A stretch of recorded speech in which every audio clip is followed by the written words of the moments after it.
I love a church leader who came on to be a church ambassador with us out of Charles City.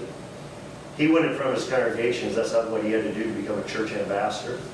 He went in front of his congregation. He goes, they're asking for a 3-year commitment. You know, that we'd be an ambassador with them for 3 years. Because I want this church to give them a 30-year commitment. Because we got to have a long-term vision here.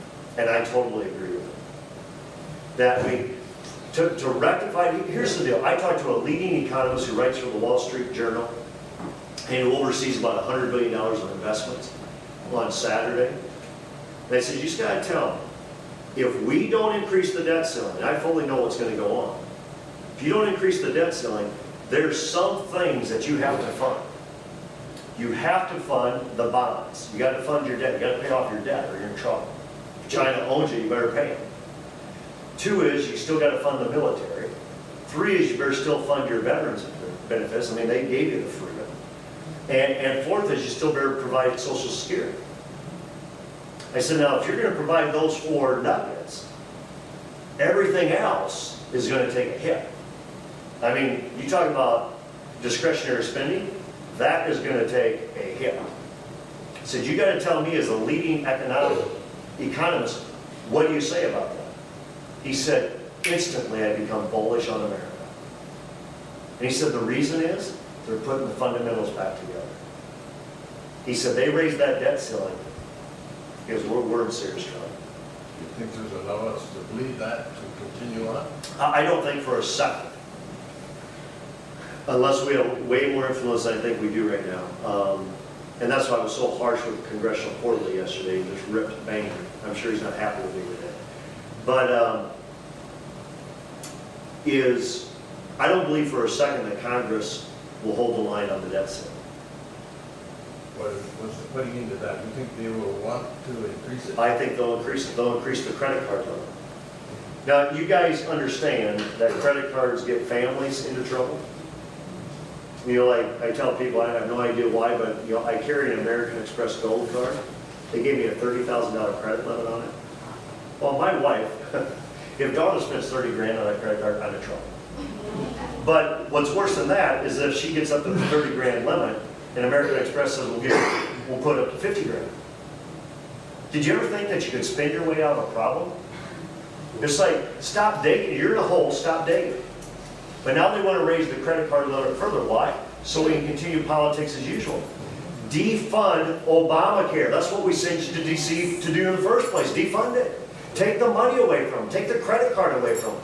Defund Planned Parenthood. I think they're actually going to have a vote on defunding Planned Parenthood this week because those of us who are speaking out in outrage over it. But you've already said that our leaders have accepted 38 billion versus 100. Yeah, that's this fiscal year, yeah. So, you see, we're already kind of... Exactly. So we're talking about the ones that are leading us. Yeah.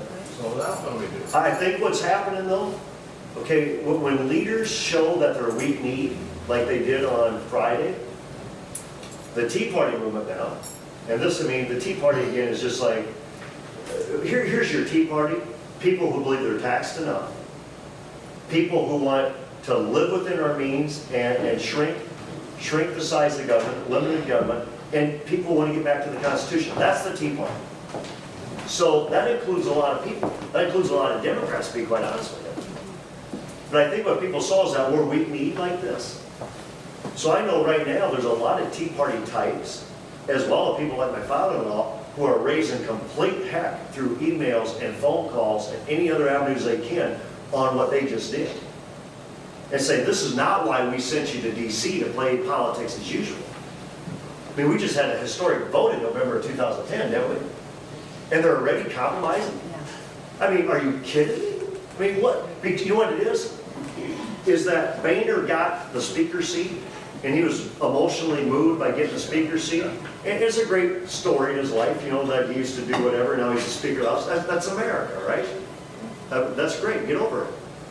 But now he wants to keep the seat versus lead. If history tells us anything, he's going to lose the seat because he's refusing to lead. And what we're going to do, if I'm Obama, which I am not, I got a birth certificate, which means I'm more prepared to be president than he is, but in a lot of ways. But if I'm Obama and I'm running for re-election in 12, they're saying, the Congress, which is controlled by the Republicans, passed this budget. Why are you blaming me? They passed it. You see, they funded Planned Parenthood. Why are you blaming me on this deal? You realize that pro-life is now like a 54% issue? It's a winning issue, and you're walking away from a winning issue? And plus, it's the right thing to do? Absolutely nuts.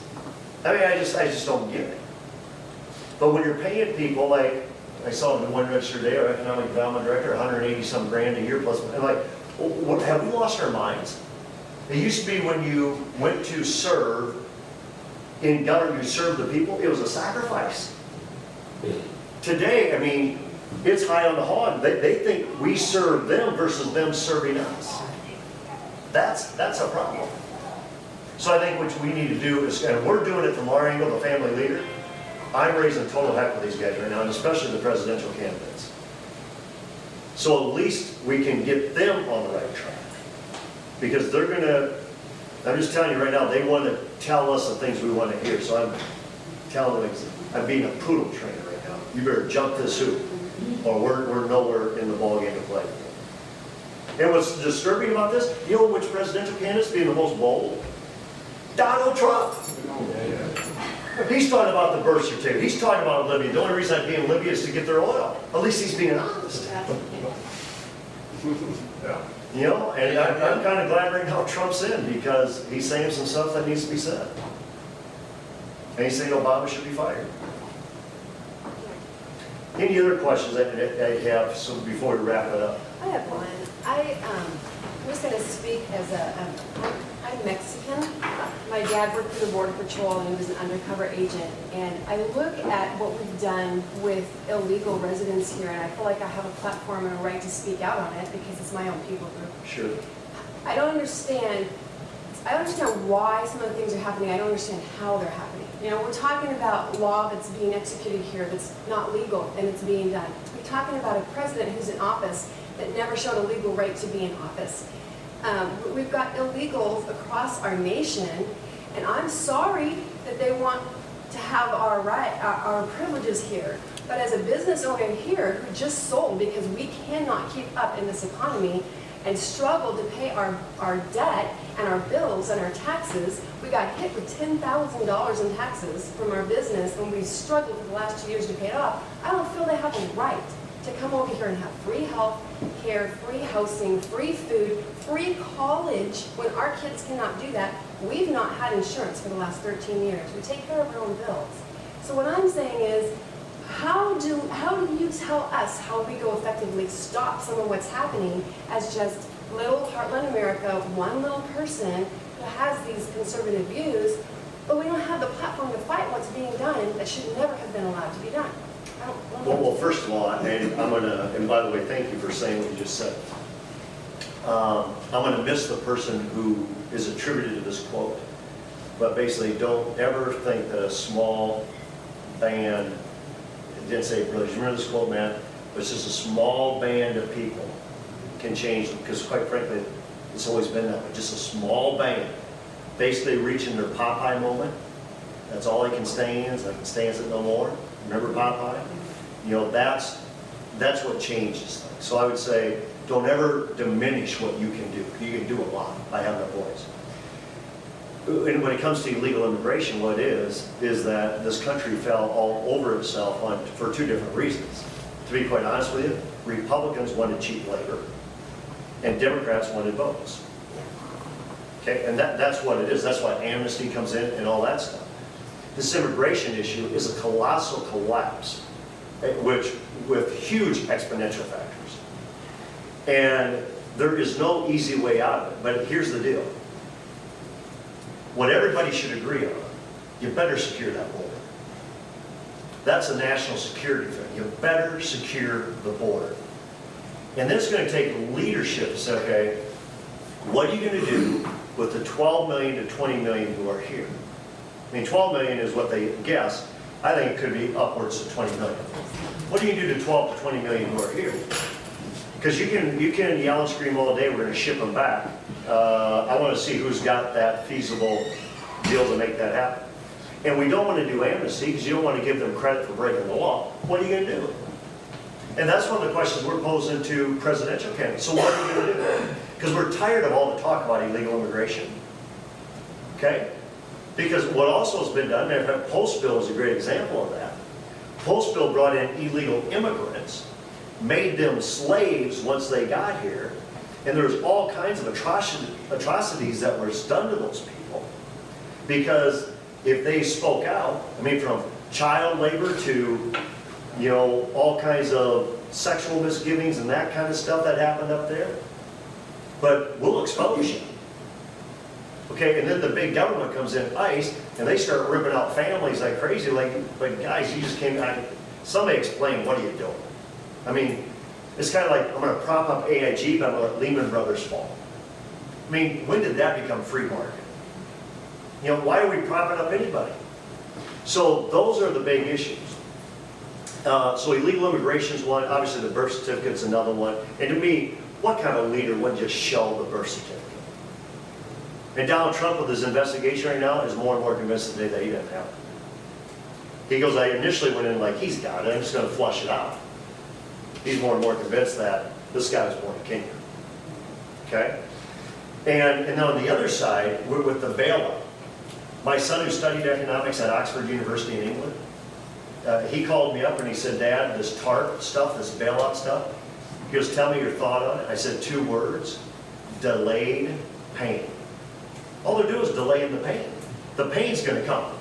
You cannot walk away, it's delayed pain. But the problem of it is that when you divert from free market principles, the people who should go bankrupt are now going to make it. But the people who should go bankrupt are now going to go bankrupt. You see how you distort the marketplace? Guys, this isn't tough. This is economics 101. This is Adam Smith, the invisible hand, the free marketplace. But that's why it would be so great for us to not increase the debt ceiling, because now some tough decisions need to be made. Let's get rid of the Department of Education. Why? Because it's a massive failure. And the federal government, that's not your role. So let's get rid of it. Let's get rid of all these subsidies.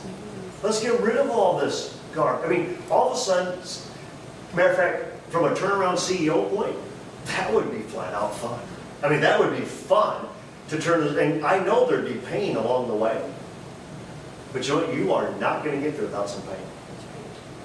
But you know what? You're going to give this generation hope again. And I guess I'm willing to do that. I'm willing to go through some pain to give that generation hope. You know, this is the first generation, and White, I don't mean to pick on you all day, but since this is, I'll write you a school pass. This is the first generation, my kids included.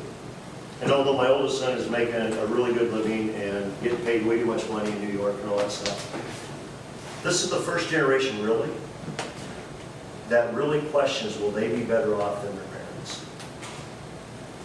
You know, my parents were better off than their parents. Their children are better off than they were. And my goal is that my kids would be better off than me. But the concern is now, do you realize that when I was campaigning for governor, I had University Kids Company, first time I heard about this when I was campaigning, we were looking for market